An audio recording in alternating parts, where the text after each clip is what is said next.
You ready? All right, I think we're ready. We will reconvene public meeting number 188. It's about 1 o'clock at the Shaw Center in Brockton. The rest of the day will be focused on a couple of things. First of all, Commissioner Zuniga will react to the potential material errors from the applicant relative to the finance section. That sort of naturally leads to the last thing we were going to talk about today, which is the several unusual conditions or circumstances or variables that are in play in Region C. That includes the whole tribal situation and also a letter we received from MGC back on Friday. And the purpose of the rest of the afternoon is to make sure that the commissioners all have a common understanding of the facts as best we can establish the facts. This is not about deliberating yet, trying to come to any conclusions. It's about trying to get a common understanding of the facts. So with that, Commissioner Zuniga. Thank you. Colleagues, good afternoon. Let me read into the record the material error questions or statements that we received on the finance presentation. I'm going to start with number 2 because number 1 refers to a larger question that I want to take up last. In their objections, the applicant states that not only would Brockton Casino bring more tax revenue to the Commonwealth, as they assert in the Innovation Group study, the Brockton Casino Resort would also create thousands of construction and permanent jobs, help anchor a future entertainment district, and bring much-needed economic development to the city of Brockton. All of this is true with or without a Taunton Casino. We simply believe that the economic development, the jobs, the economic development conversation is addressed in the economic development section. There's never been in our methodology an effort to quantify the financial benefits of jobs. It never stayed with the finance section. It was always, in my view, with the economic development question. The section rather. Number 3, so I don't see that as a material error of the finance section. Number 3, the applicant asserts that HLT, our consultant, failed to discuss the $85 million license fee that they would pay to the Commonwealth, again, with or without a Taunton Casino. And Amy, I'm going to ask that you flip to section 44 in our presentation. I know it's a few pages further. I'm sorry. Yes, page 44. I'm sorry. Yeah, no, page 51. Did we get the pages down? Yeah. You're going to bring it up here too, right? Yeah. While I wasn't perhaps as polished in my presentation as others, we did acknowledge in the section, as it's written there, that the $85 million upfront licensing fee is not part of that calculation, but is very much a part of the economic benefit that we take into account when we offer the ratings that we did. So we are not in any way omitting consideration of that fee. That's a significant upfront benefit, as it's clearly stated in there and also further detailed in the packet. So we don't see this as a material error.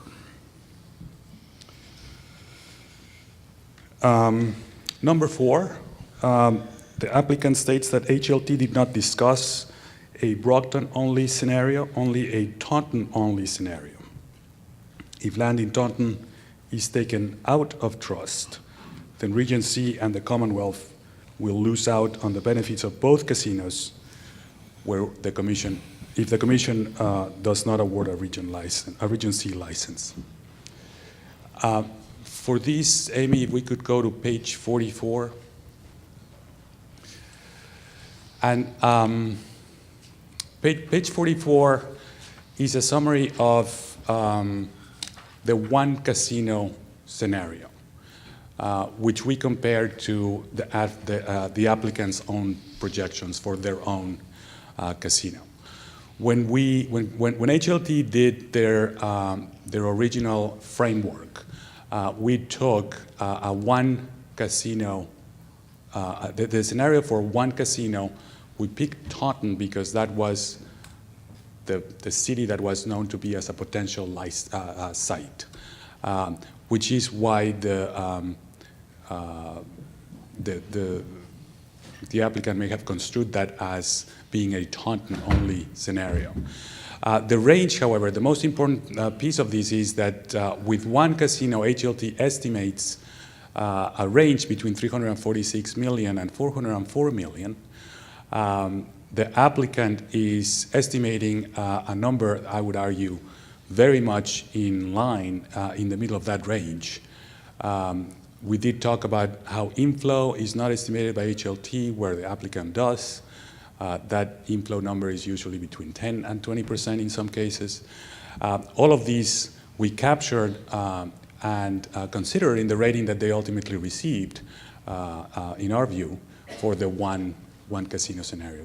So we simply do not see these as a material error as evidenced in this page. Questions on any of that, commissioners? Okay. There's one, you have one other question? Yeah, there's another okay. question. All right, okay. This question is larger.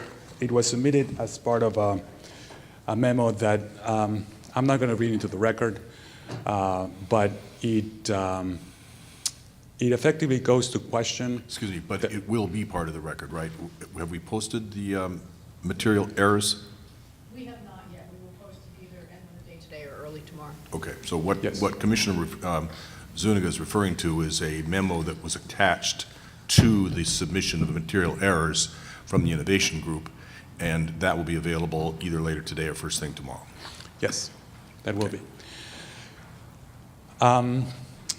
In the memo, if I could characterize it at a summary level, the Innovation Group questions the methodology used by HLT, and by implication, the findings that we spoke about yesterday. Let me start by saying a couple of things. The methodology that HLT used in all its detail has been out in the open since we started this evaluation. All the details Since we started all the evaluations. all the evaluations, right.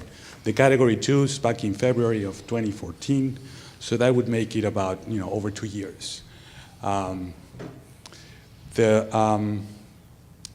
essence, the methodology is very much similar to all the gravity model that the applicant also used with its consultants. And let me first generally say that depending on the assumptions, on certain assumptions, and everybody has to make assumptions by necessity when doing these kind of projections, some of the findings may vary, obviously. And it's important for us to understand, and this will be part of my discussion a little bit later on, that sound methodologies about the future using sound assumptions could yield different results, because ultimately everybody is effectively trying to predict the future. Now, there's very good predictions, and there's very good professional people who do this and do this well and have done it for many years. But in placing it, what I'm talking about here is that there's a lot that the market will do regardless of what you use as a methodology that is outside of the control of anybody studying this at the present time trying to predict the future. A case in point is this. If we were to have 2 casinos in this region, the market will grow. Everybody seems to agree with that. The real question becomes, how do they split those market shares? Where the split depends on a number of things in a competitive environment: how the operator operates, the type of facility that they build, the type of promotions that they run. But ultimately, the customer dictates a lot of a lot of the end results. And it is simply a methodology, a sound methodology, but it depends by necessity on a number of factors. Again, some of them within the control of somebody like the applicant, many out of the control of somebody like the commission, but ultimately predicting what the market might do. And to that end, I did want to mention a couple of things from the innovation group that they've done on this region exactly, or actually on this market. This is also part of the public record, but when the innovation group prepared a gaming impact assessment in July 2013, they predicted that Plainridge gross gaming revenue estimates would be approximately $145 million a year. They later did a slots license gaming market comparison. They prepared that for the North Central Massachusetts Chamber of Commerce. This was done in January of 2014. That estimate was slightly different, $143 million. The tax impact analysis that they did for the Brockton resort as part of the mass gaming and entertainment application, they have different numbers because they are now doing different scenarios. But when it came to a Brockton Taunton scenario, they're predicting, in other words, two casino scenario, which is the one that matters here, they're predicting $158 million for Plainridge. And this goes to show that even the same professional under different set of circumstances in terms of how who they're working for and how they're making their methodology can yield a different result. Just out of curiosity, what were in those earlier two studies that came in the 140s, was that in anticipation of two southeastern casinos, or was that was with one? That was one. So actually the difference is more significant. Right, okay. So that was in the full competition model. Everybody's up and running, but there's only one. There's only one casino. And they would get less revenues than with full competition plus one. Right. In this case, a Brockton and a Taunton casino. And I'm picking Plainridge here because it's critical. Something that was alluded to in the presentation yesterday, but it's important. Depending on what the market split, in this case, is once a number of casinos get introduced, it's a lot more significant if something comes out in terms of impact to the state. If somebody assumes a slightly smaller number coming out of Plainridge than anywhere else, because Plainridge has a 49% tax rate. So where we see the tax rate numbers, just a difference assumption, a small difference in the assumption as to what Plainridge loses, provides a bigger effect in terms of what the Commonwealth loses in terms of tax revenues. Now, I don't know exactly, nobody can really know for sure how much Plainridge is really going to lose once there are 3 or 4 casinos. But the point is that numbers can have that effect, especially with those differentials between the tax rates, if we're looking at tax rates, which is ultimately something that we are looking at from the Commonwealth's perspective. Any questions on that? Yeah, I think I do. Just with reference to the innovation group critique, amongst the objections that they made to HLT's analysis is that the Plainridge baseline had not been updated since their 2014 report to align with the actual performance data that has become manifest since then. Was there a reason for Plainridge data not having been updated? Well, let me say a couple of things on that. If it was to be updated to the current results, then the hit on the effect to the Commonwealth would be a lot higher. And the delta between what the innovation group projected would be that even much more higher. Because the midpoint of the range that we did for, that HLT did for Plain Ridge is, it's not yet coming to fruition. It might, and that is also another area that I wanted to touch on. Okay. The most important part, in my view, of the framework that HLT built, first and foremost, is to give us a comfort level of how we think the applicants' own projections are. So we build a framework, they build a framework, they say the market could do anywhere between A and B, and if we see that the projections are within range, and in addition to that, their own projections, in addition to that, they have an operations plan and a financing plan, et cetera, that seems to support it, we'll test it as reasonable and, and within range. In other instances where we had an applicant, I remember notably, well beyond the range, they were projecting many more gaming revenues than what HLT had projected. It starts to feel, in my view, uncomfortable because they depend on very high projections to meet the numbers elsewhere in terms of the return on investment and whatnot. So the lack of update, if I could bring it back to the original question, to me, I don't think is relevant. There's also the notion that when we did the projections, Could I just stop you there? Sure. And I'm on very infirm ground here, as you know from that. But that, if I understand it right, that Plain Ridge in general has been performing fairly significantly below what had been projected, and part of those projections were based on work by HLT, I gather, and others. Yep.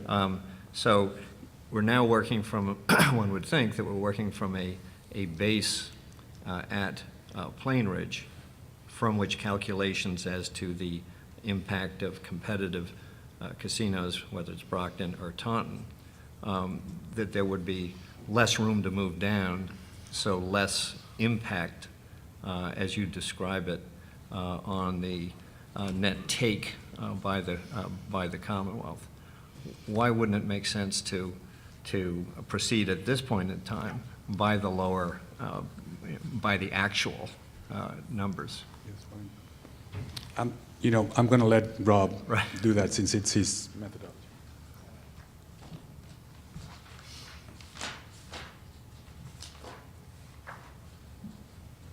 Can you please flip to page 31?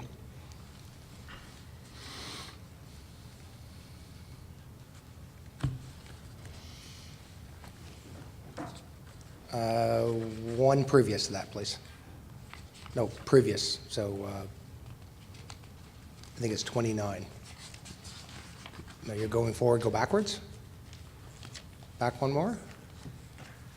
There you go. Commissioner McDonald, the framework was used. We stated on the bottom there, a key assumption to note for the presentation is timing. The model assumes everything is built out from that perspective. So every property is built, every property hits a stabilized year.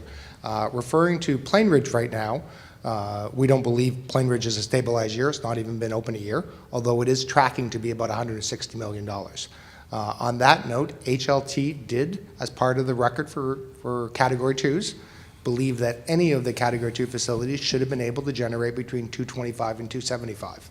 And that was used to evaluate all of the bidders' submissions from that perspective. In terms of Plain Ridge, the operator and its third-party consultant, which is irrelevant in this case because it was the innovation group, did project that it could do well over $200 million when there was no competition.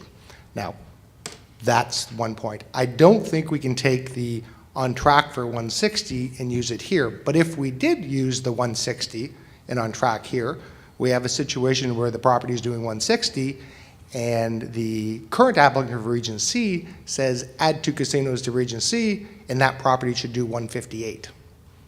So I think it's a little unreasonable to suggest that it would go down by $2 million from here. So I think the main part here is what's the impact from 1 casino to 2 casinos on all the casinos in the states. And this has been disclosed to the public in clear view, all forms of the methodology, every step, nothing is hidden, it's all in clear view to the public. You know, The larger point. Well, I'm not sure where this fits in the conversation, but it's, I don't want to start to get into the deliberation part of this, but partly an answer to your question, Commissioner. I thought too about, the updating and so forth, and but I at least look at this particular part of this as we're talking about orders of magnitude issues. We're not talking about detailed bottom line. We know full well that there is question about the accuracy of the Plain Ridge projections. They're projections, everybody's doing their best to come up with something. If you have a 10-15% swing on a total revenue of $400 million, when you're just throwing a dart trying to estimate, in my view, that being whether if you're off 10-15%, that's well within the acceptable range, meaning we can't really rely on these as precise numbers for my money. But I think you can, like you said, if you have an application which is an order of magnitude outside what we see as our consultant sees as the spectrum, then we have to look at that, because it could, if it's wrong, undercut the entire viability of the project and all the other assumptions. But if you're within that range, then to argue which end of the range you would be on is not worthwhile from my standpoint.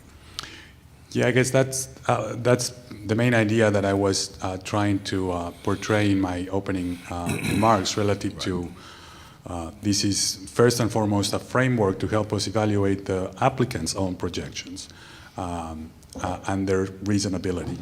And the more important piece is to understand the dynamics of what happens when additional casinos get introduced. Right. And there's a market, the market grows a little bit, maybe substantially, but then there's a split of how those shares, how the share of that market gets divided. And a lot of it has to do with the behavior of the market, what people might do. Certainly a lot of it has to do with the operations of the applicant and how they promote, operate, and run a facility. But that's also not the only factor. To sum it up, the methodology is something that has been out there. We believe it's sound, and the assertions that the applicant states in their memo to us is that we simply don't view these as a material error. Okay.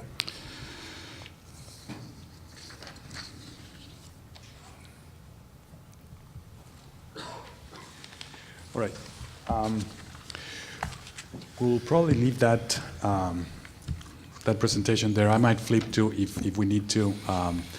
But one of the other, the notion of coming back to the finance section or the competitive environment was something that I wanted to offer my colleagues here at the end of the presentations as a way to perhaps distinguish certain things about this region, certain features that make this region unique. There's a number of statements that we've made in the past, Rob made yesterday, that started to get into that, but I wanted to kind of offer this opportunity to have that discussion. And again,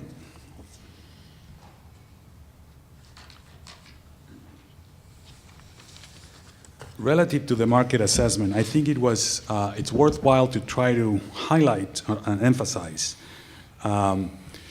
what we know about the region, what we knew when we started, what we know now, and what we don't know about the region, because that's simply there's information that it's critical to some of these projections and some of our assessment of the competitive environment, that we simply are making informed assumptions. And by the way, the applicant is also doing or making. And that has to do certainly with the size and scope, first and foremost, the size and scope of the Taunton casino, the Indian casino in Taunton. So what we know is that the Indian tribe has conveyed that their total project, when fully developed, will include 3,000 slot machines, 150 table games, 40 poker tables, 4 food and beverage outlets, 9 retail outlets, 3 hotels containing 900 rooms in total, ballroom, meeting space, water park, and parking structure, for a total project cost of in excess of $900 million, as well as a phased development schedule, or in other words, 4 phases, and that is key into what I'm going to get into later.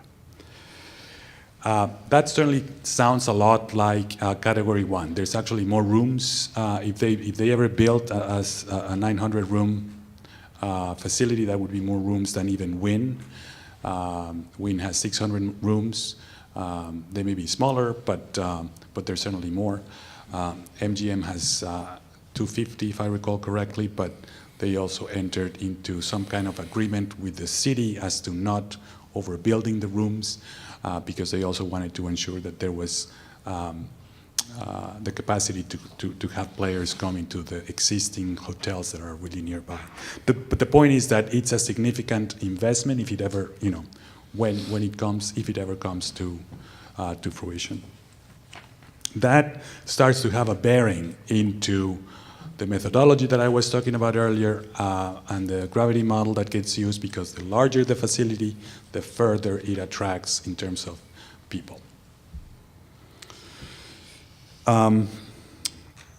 Going on, the project is currently under development. Land in trust has been attained. There's an agreement with the city of Taunton that was reached. Genting has been chosen as the casino manager. But the approval of the management agreement is pending. The National Indian Gaming Commission, the NIGC, has approval of that agreement. And there's been considerable sums of money already expended by Genting on the tribe. The latest that we understand, there was a recent disclosure of Genting of having spent $249.5 million. There was a recent corporate press release about that.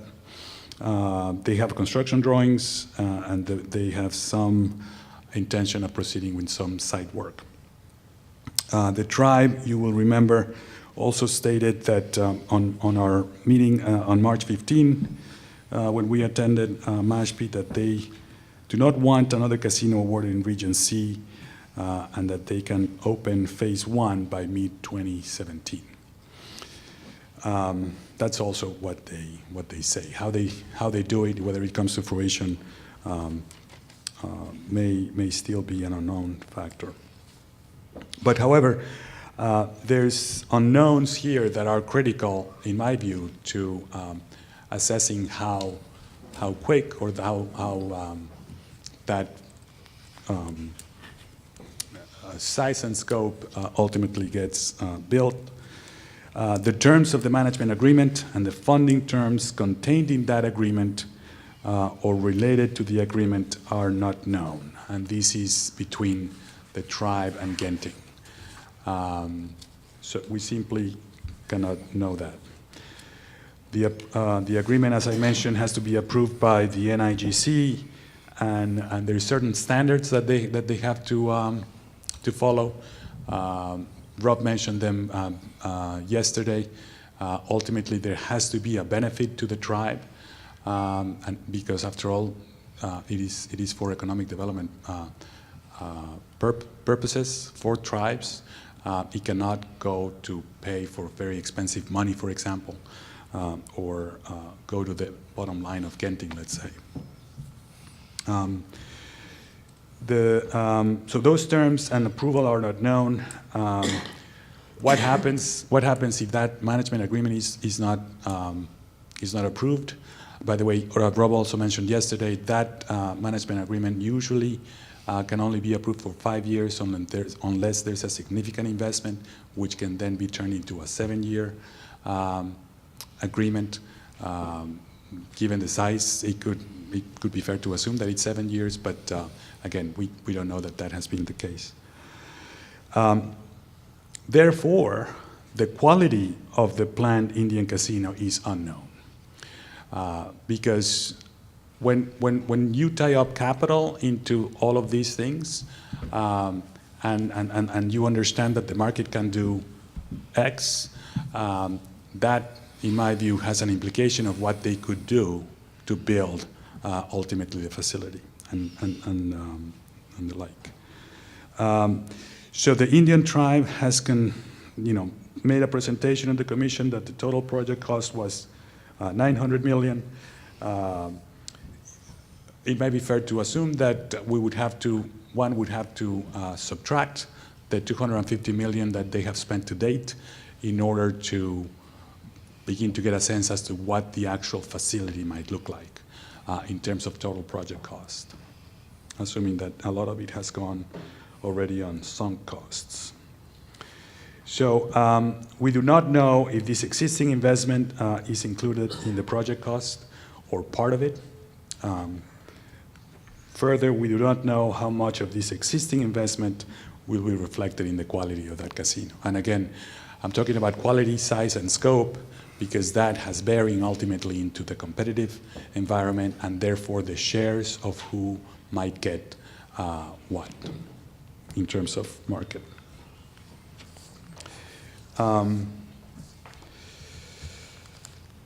Further, on the unknown category, the quality conveyed to the Commission, at least on the rendering piece, would appear to be that they would want to look like or feel a little bit like wind, given the investment amount.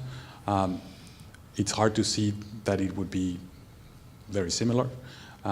But all of that, again, goes to the quality of the tribal casino Commissioner, being hard to assess. You may have said this, and if you did, I apologize, but one of the many things we don't know is in this theoretical $900 million multi-phase investment, we don't know whether the 250 that's supposedly already been invested is included or not, right? Yes. So it might be that they're talking about a $650 million Yes. project, which is essentially identical to the Brockton proposal. And we just don't know, right? We're just guessing, or we're not even guessing, we just have no way of knowing. So That's that's yet precisely another the thing. unknown variable as we were to try to factor out what would the impacts be. We don't even know within $250 million what the potential casino that might be competing might look like. So that's what we're trying to figure, that's what Yes. we're dealing with. Yes. But, on that score, is it realistic to think that they could build this grand casino operation, including a 900-room hotel, water park, and all of the other features that you described, for the same amount of money that Rush Street is proposing to invest in Brockton? I don't know, which is why it is in the unknown column. But doesn't it just doesn't make sense, does Well, let me just mention a couple of things. There's not only that, there's the cost of capital, which is critical, which the applicant himself, Mr. Bloom, you might remember, said to us in a couple of his presentations to us, given the risk, given the environment, the tribe might have very hard time obtaining capital or obtaining, and if they do, it's going to be very expensive money. Somebody might want and expect a higher return because the proposition of ultimately prevailing, let's say, on the land in trust question may be a question, Therefore, there's high return expected. Even without it, even granting that, the Department of the Interior already made a decision in terms of land in trust, it is still perhaps a project that would command, high cost of capital. So all of that goes to that point. The flip side of that is something that is very important for us to at least partially consider in this. It leaves us nowhere better, but it's still an important consideration. They don't have the same requirements that commercial casinos have in terms of finishing a one phase, having certain improvements done, by date certain. So they could quite easily, Commissioner, I might argue, only build the first phase. They only are committing to 60% of the casino, surface parking, and I forget the amount of rooms, but only a limited amount of rooms, not the 900. No hotel rooms, though. I don't think there was any hotel. There's any in the rooms? first phase. Just a little bit, no. Not in the first phase, that's right. First Thank phase you for is- that. And that is the most profitable portion of the project. When, everything else is a cost that it's a lot harder to recover. And you recover it as an investor in this, you recover it from the gaming operations. So it is quite possible, I might argue, but that they build just the casino, surface parking, with tables and everything, and it could be really nice, and pause or stop there for a while. They didn't say that. They say they're going to go into phase two, but there's a reality that might come to fruition relative to the competitive nature that gives them the flexibility to at least partially pause there. And they were explicit in answer to a question of mine, Yes. that there was no recourse. Neither The the city- tribe nor the city had any recourse if they decided to extend or alter, for that matter, Yes. the construction plan. Yes, the intergovernment agreement with the city of Taunton does not have any recourse. Let's say they have not made any promises in terms of we will open XYZ by certain date. Yes. I believe the intergovernment agreement stated if you don't build the project as defined in the agreement, which was the old phase, there's a $5 million penalty. Okay. There was mention of that, but no how it's enforced. Yes. It wasn't mentioned. There's a small penalty, but there's no how and how it would be, how or when it would be enforced. Good, thank you. Thank you, Rob. Ultimately, leaving everybody in terms of trying to analyze this competitive environment at a bit of a loss of trying to predict exactly how the tribe might react given the competitive nature. And by the way, whether we award a casino or not, whether we award a commercial license or not, they still have that flexibility. They could do it in phases, pause there, wait and see, do every phase right after each other, et cetera, et cetera.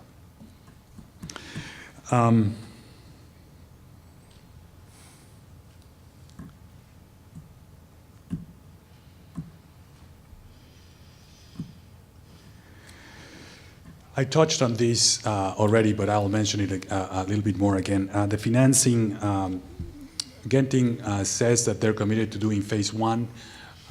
They weren't quite unequivocal as to how, whether that would come directly from Genting, all of it from phase one, or whether they would have to engage third-party lenders. Again, that all goes under, a lot of details that are very important to the development of a project that we just simply don't know. We touched on the management contract as well.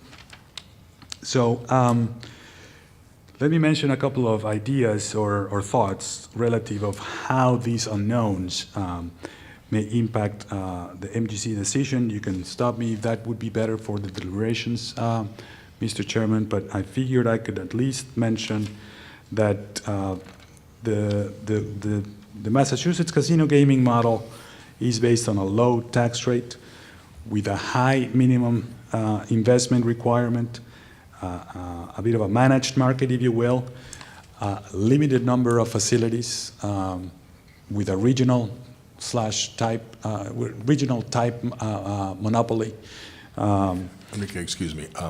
I hate to do this since I was on the other side yesterday, but do you think it'd be possible to either turn the heat down or maybe open the door or something? You know, I'm so sorry to be persnickety, but I see Mr. Carney's got his jacket off, and I was afraid the shirt might be next. And then, Good possibility. Well, yesterday I was chilling everybody, and now I'm boiling everybody's blood. We got a door open. So again, the model was an effectively low tax rate in exchange for a limited competition, if you will, for casino operators. The Indian casino is not subject to this requirement, and I already touched on this, but I'll read into the record a couple of remarks here. The size and scope of the Indian casino that is built and how it is operated will certainly impact the market performance of the facility itself, but importantly for us, the facilities around it, including mass gaming and entertainment, if it is awarded a license. This, in turn, can have an impact in the financial viability of other casinos, as well as the amount of gaming tax that the state would collect. Questions? I see a frowning face, Commissioner. Me? No, in Commissioner Cameron. I was just trying to follow that. Okay.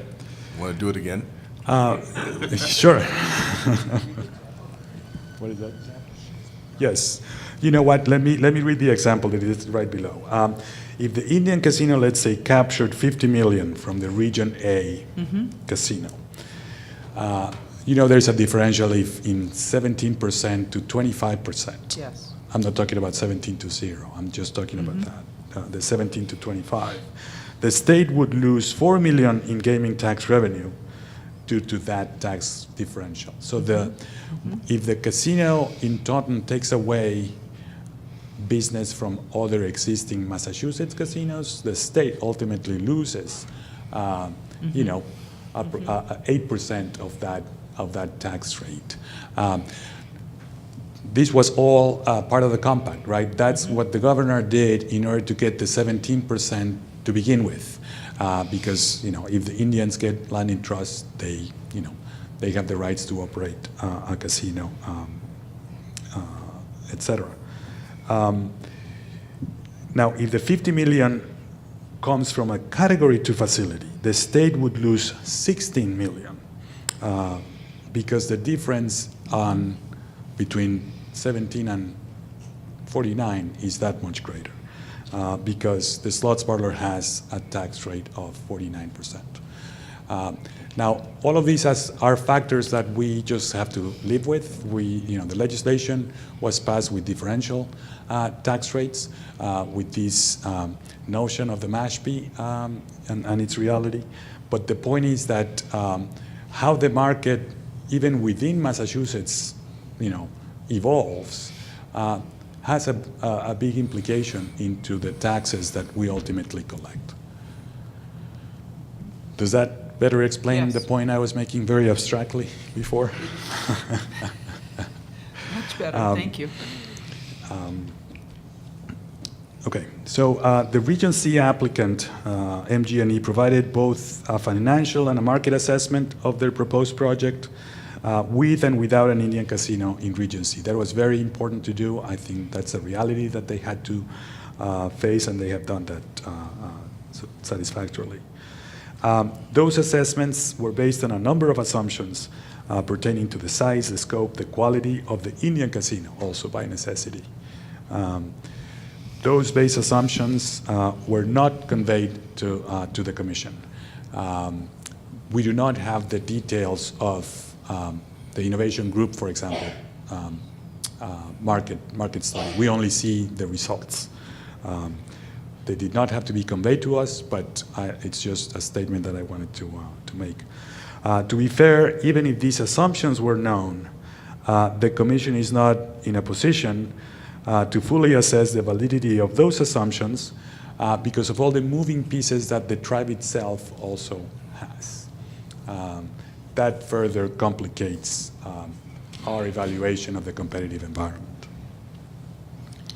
For example, that said, given the magnitude of mass gaming and entertainment's project cost, 670 million, including the 500 million at least in eligible project costs, it would not be unreasonable to at least think about the financial viability of the project if gross revenues, both gaming and non-gaming, were less than 250 million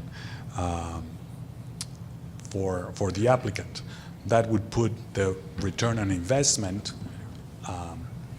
lower than 10%. And we touched on this in my presentation. There were a couple of questions that you started to ask commissioners when I said the applicant projects 20% return on investment without a casino down to, I forget if it was 10? 15 with Taunton. But once you really start adding these externalities, if you will, this competitive environment of the realities of an Indian casino, that return on investment starts to be doubtful.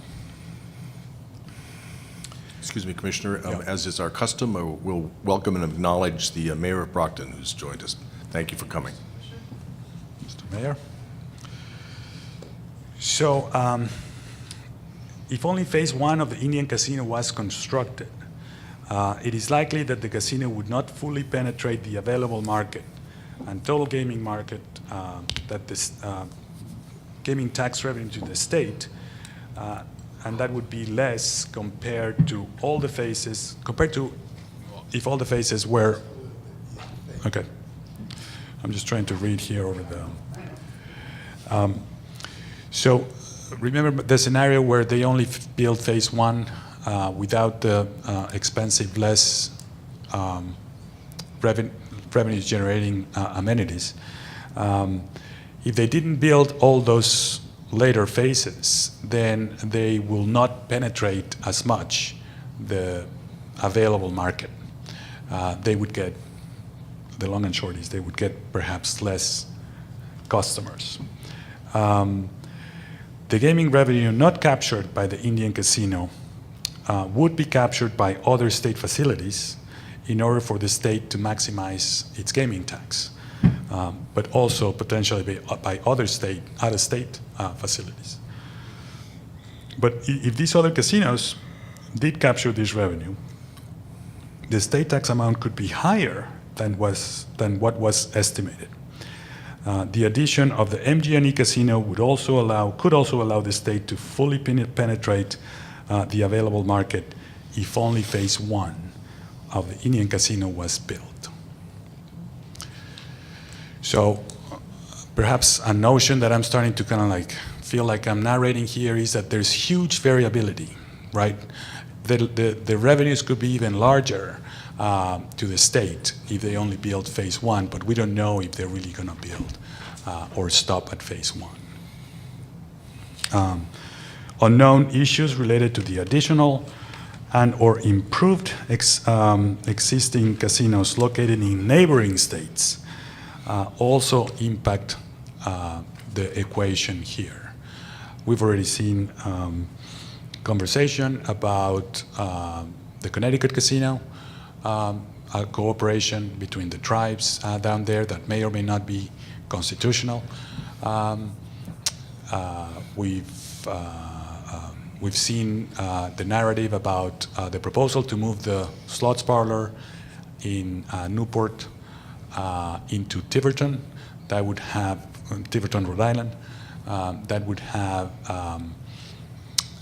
also an expansion of the slots-only operation into table games. That has to be approved first by Tiverton and then by the state.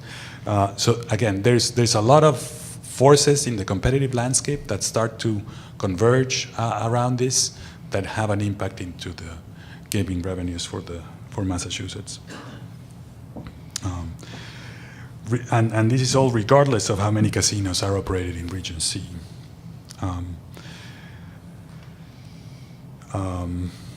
Even though, I also failed to mention New Hampshire, there seems to be an ongoing narrative up there as to whether they should approve casinos.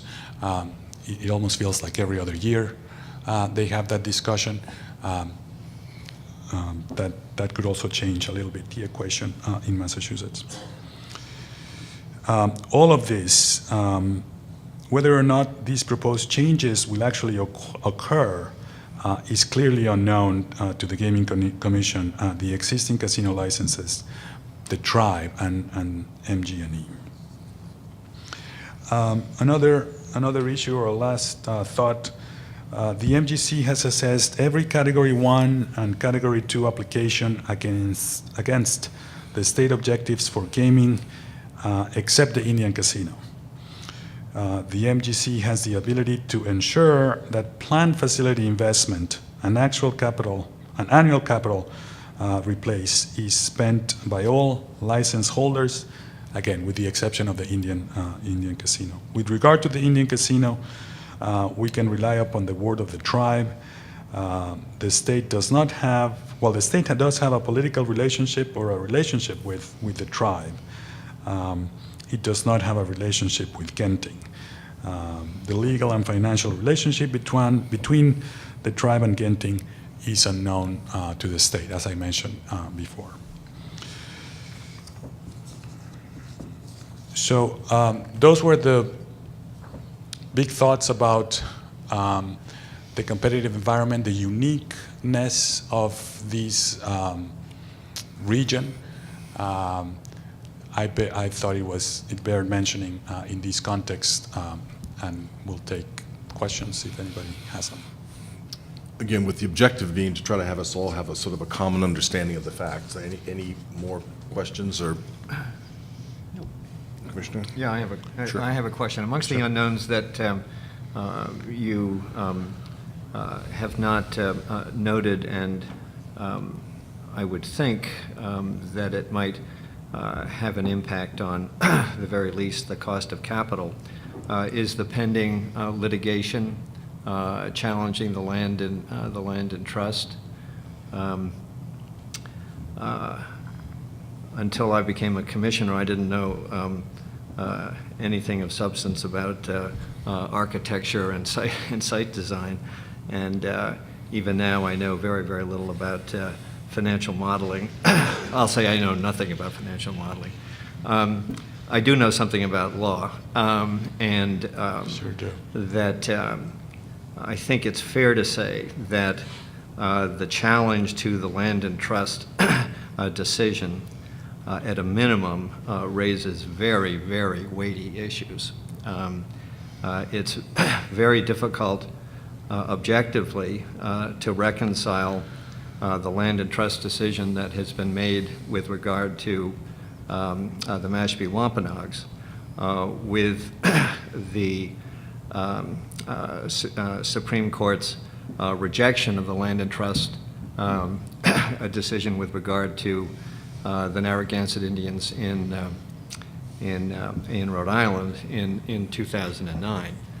I think for all, I don't think there's a dispute about this. For all material purposes, the Mashpee Wampanoags are in a similar position to the position of the Narragansetts. And the Supreme Court, and it wasn't 5-4, but the Supreme Court categorically rejected the land and trust decision in favor of the Narragansetts.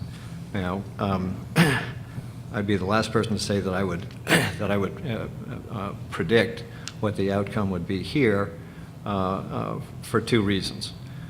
One is that I've come to know a little bit about, quote, Indian law, close quote, and the one thing that everybody advises about Indian law is that it's almost a law unto itself, and that it's very difficult to predict what judicial institutions will rule with regard to Indian law questions. The second thing is that in 2009, Antonin Scalia was still alive. And it was his protege, Justice Thomas, who wrote the decision in a classic approach to federal constitutional and statutory questions, in a kind of a classical application of Justice Scalia's approach to those issues. And so I have said to others seriously, about this is that the ultimate conclusion of the current federal litigation in the land and trust issue with the Mashpee Wampanoags may in practice be decided by the result of the presidential election. And I mean that seriously. That's not a casual comment.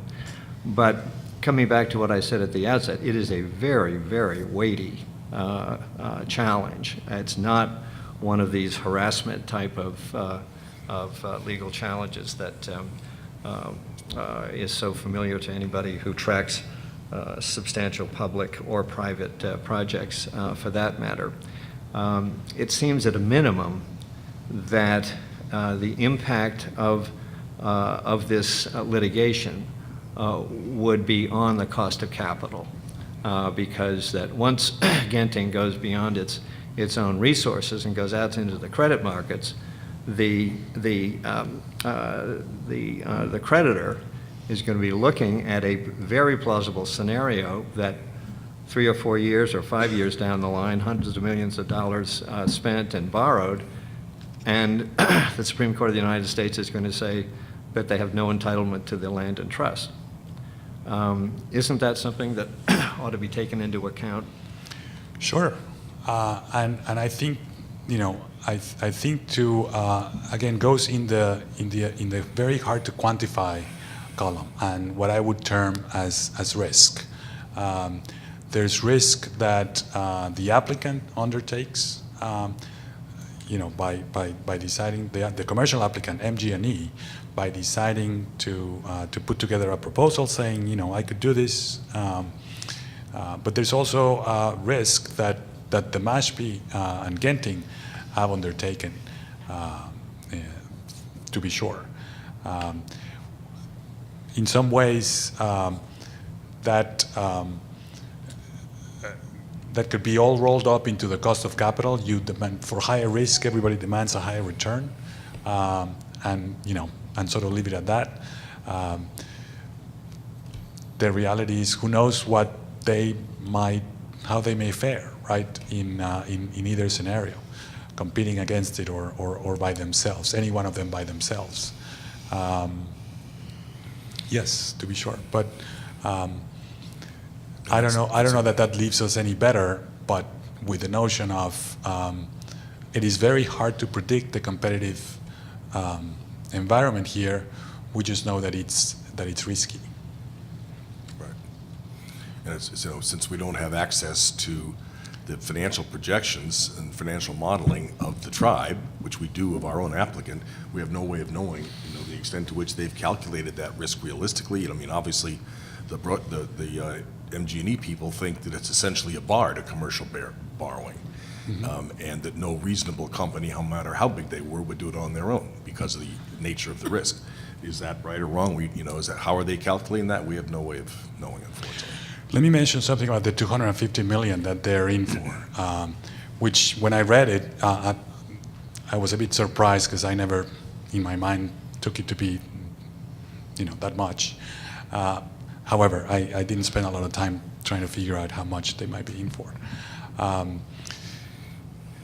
Nobody decides I have $250 million to spend on chase costs, right, one day. They start spending them little by little. They say, here's an opportunity, let's keep going. We need more lawyer time, let's keep paying them. We now need XYZ, here's another check. So there's an evolution of course, in the life cycle of these projects and the risk that they,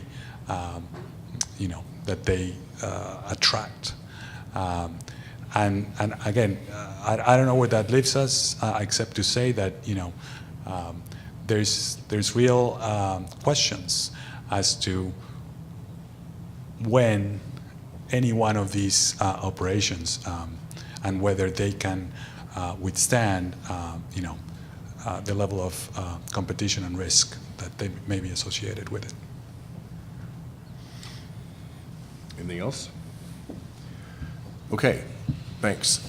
There's one other unique loose end in the Region C, which was raised on Friday in a letter to us, actually to our general counsel from MG&E, their general counsel, and it essentially says, and I'll read the key paragraph in a minute, it essentially says that while MG&E agrees with the Commission's interpretation of our statute, that is that the Commission does in fact have the right to make an award in Region C, a commercial license award, that while MG&E agrees with that interpretation of our statute, they understand from the tribe's public statements that the tribe will challenge that right to issue a commercial license in Region C in court if we were to elect to award a commercial license in Region C. And the MG&E is saying, although we think that the likelihood of that suit being successful is remote, there is always an X factor, and we would be reluctant to put up our $85 million non-refundable deposit with that variable still floating around. Therefore, they write, we therefore request that if the Commission determines that MG&E shall be awarded a license, the Commission enter into an agreement to award the license upon the earlier of 1, a final judicial determination that the Commission has the statutory authority to issue a license in Region C, or 2, MG&E beginning construction on its proposed facility. I take that to mean they would want us to wait until there's a final judicial determination unless they change their mind and decide to go forward on their own hook without that, in which case they would pay the $85 million. How that cuts, how that weighs, I think we will mostly talk about tomorrow. But I just want to, first of all, make sure, General Counsel Blue, that I've characterized this accurately, and if anybody has any other questions about it. No, that is a correct characterization. Okay. Any other issues or questions? Well, I was thinking of how that cuts, but if we're going to leave that conversation for tomorrow, I could reserve my comments for tomorrow. I have some too, but it starts to get into the substance of the deliberation, and we've sort of made a pretty good effort to keep a clean break between establishing the facts as best we can lay them out there and deliberating. And let's wait for the deliberations tomorrow. Okay, so we are about ready to adjourn. The plan for tomorrow will be that we will convene at 10 o'clock, public meeting number 189, which will be a regular scheduled meeting of the Commission to do a few unrelated items, unrelated to Region C. We don't expect that would take more than a half hour or so, so around and about 10:30, we will reconvene public meeting 188, which is this meeting. We will start out by trying to make sure that we have consensus ratings of the 5 different categories, resolving any issues that may be there if there are any, then see if we can come to a conclusion on whether we have an application which warrants an award, and if so, considering all the factors in Region C, including the tribal status, would we want to make that award? And our intention will be to make that decision tomorrow. If we can't get to that decision tomorrow, which would ultimately be a formal majority vote of the Commission, if we can't get to that by tomorrow, we've also reserved the possibility of a final meeting on Friday in our offices in Boston, if we need the time. Anything else, anybody? Counselor? Oh, yes, errors, yes, thank you. We will have that. We would appreciate the material errors coming to us before the end of the day today, so we can work on them. I understand they may need some more time, but it would be far better for us to have them by the end of the day. And then we will take those up first thing when you reconvene meeting number 188. Right, Yep. so we would do that. Any purported errors we would take up first at about 10:30 tomorrow morning. Do I have a motion to adjourn? So moved. Second? Second. All in favor? Aye. We are adjourned temporarily.